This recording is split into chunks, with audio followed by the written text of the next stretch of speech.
Okay, so this week Starbreeze released their second quarterly report of 2025, and as usual hosted a Q&A afterwards where people could ask questions about the goings on within the company, as well as the games the team are working on. These reports are something that we often like to pay close attention to as the community, because they can offer some really valuable insight into the mindset and goals of the company's higher-ups. Last year's third quarterly report quite infamously mentioned that Payday was going to be receiving significantly reduced investment going forward, and that quote-unquote reduced investment was something that the game clearly suffered from during its second year. Year 2 started officially on the 21st of September 2024, and since then we've only received 2 heists in Payday 3, the First World Bank Legacy Heist and Party Powder. Granted, delivery charge is just around the corner, but unless the team have another heist prepped and ready to go that they plan on shadow dropping within the next 28 days, Year 2 will end having only introduced 3 more heists to the game. A far cry from the 7 heists added during the game's first year, with the paid DLC heists, Diamond District, and 2 legacy heists. Anyway, all of that is to say that towards the end of the game's first year, when Starbreeze said that there would be significantly reduced investment going into the second year, they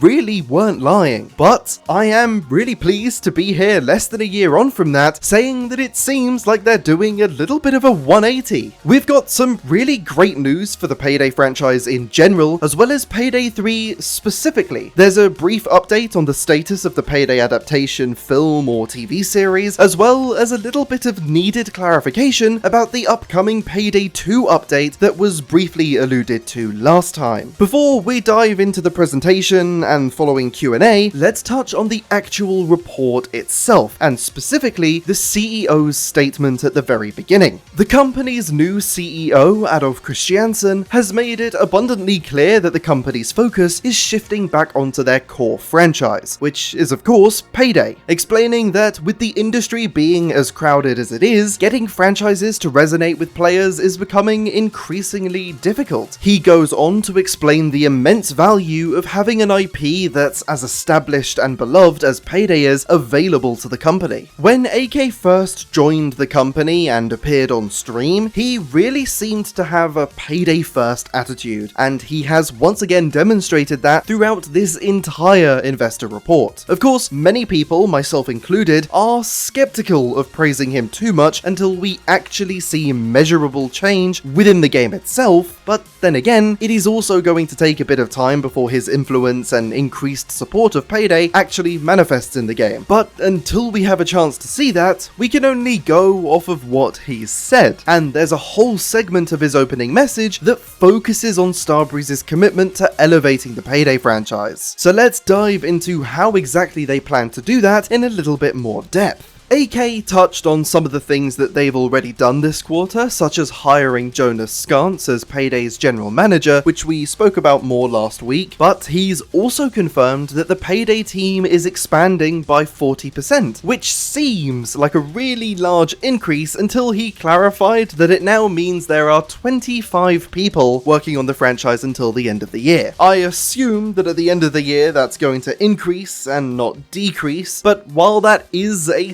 slightly soberingly small team, I still think it's a great step in the right direction to see the team being expanded upon, and as I said, I imagine that's only going to continue with this heightened focus on Payday being the plan going forward. If you want to look at those numbers a little closer and reverse engineer that 40% increase, that means there were about 15 people working on Payday up until this point, which is shockingly small, especially considering it's likely that not all of those people would have actually been working on developing content for the game. But anyway, I want to keep speculation to a minimum in this video, as we're talking about the actual facts given throughout the investor report, so it's best to only include what was actually said in that discussion. And what better way to do that than to read you an actual quote from AK himself. He said that hiring someone like Jonas Skantz is going to make sure that they will fulfill their promises and deliver a state-of-the-art heisting experience in Payday 3, and that is a direct quote from AK, so all guns blazing on Payday 3. It's that specific mention of Payday 3 that is so important to me. It would have been so easy for this just to have been a general statement about the franchise, but instead, AK decided to really commit to the third game here. That isn't to say that there wasn't any news about Payday 2 though. In the last investor report, AK referred to an upcoming content update for Payday 3's older brother, which kind of left us wondering if he misspoke and meant that the game would be receiving a quality of life update to address some of the issues it's facing at the moment. But this time, he doubled down on his previous statement, explaining that Payday 2 will be receiving quality of life improvements, bug fixes, as well as new content over the coming months. It's great to have clarification that Payday 2 is actually getting more content as well as improvements and fixes. It's even better to have all of that confirmed in a presentation that focuses so heavily on Starbreeze's intention to keep supporting Payday 3. It just goes that extra distance to reassuring me that they really are committed to potentially supporting both games going forward. The occasional return to Payday 2 doesn't necessarily mean that Payday 3 is dead in the water. The final major topic of note from this quarter's touchpoint with Starbreeze has to be the brief update we got on the development of the Payday transmedia arm. AK confirmed that there are currently a handful of parties that are really interested in working with Starbreeze to produce a live-action or animated series for the Payday franchise, and there's also interest in a potential film adaptation as well. While this is really great to hear, this is going to be something that's quite a while away. AK gave a rough estimate that if they were to start right now, it might be 3 years until we actually get the final product. I think that makes sense. These things really don't happen overnight, and considering that Starbreeze aren't ready to begin just yet, I really wouldn't be surprised if we don't get this adaptation of the franchise in whatever format they decide to go for until 2029 or maybe even 2030. The reason Starbreeze isn't ready to get started at the moment is actually very valid. Payday is of course a franchise that spans over 3 games and 15 years. Over that amount of time, there's going to be a lot of story and narrative threads. So currently, there are people working to collate all of this narrative from Payday the Heist all the way through to Payday 3, as well as including things like the web series and the trailers that also gave us certain narrative beats. Once all of that information has been put together, they're then going to have to sift through it all to find the threads that they want to adapt, and that is going to be an equally time-consuming process. It's only really then that the gears can get turning on an actual production, and that itself takes a lot of time. So, although it is excellent to hear that the cogs are still turning on this Payday adaptation, I really wouldn't expect to get anything tangible from it for a good few years. I think that this report has given me quite a bit of faith going into the game's third year. I don't think that we'll see all of the effects of AK's Payday first mentality right away, but I do think the future is looking bright. Dare I say I'm starting to see the light at the end of what has been a very dark tunnel, and I'm really looking forward to seeing what the future has in store for both Payday 3, Payday 2, and the franchise in general. If you've enjoyed this video, all I ask is that you consider subscribing, as regardless of which direction Payday 3's future is headed, I'm going to be sticking with the game till the very end, whatever that looks like. If you're interested in hearing more about why I think Payday 2 and Payday 3 can coexist as separate games, you can click the video on screen now, and I'll see you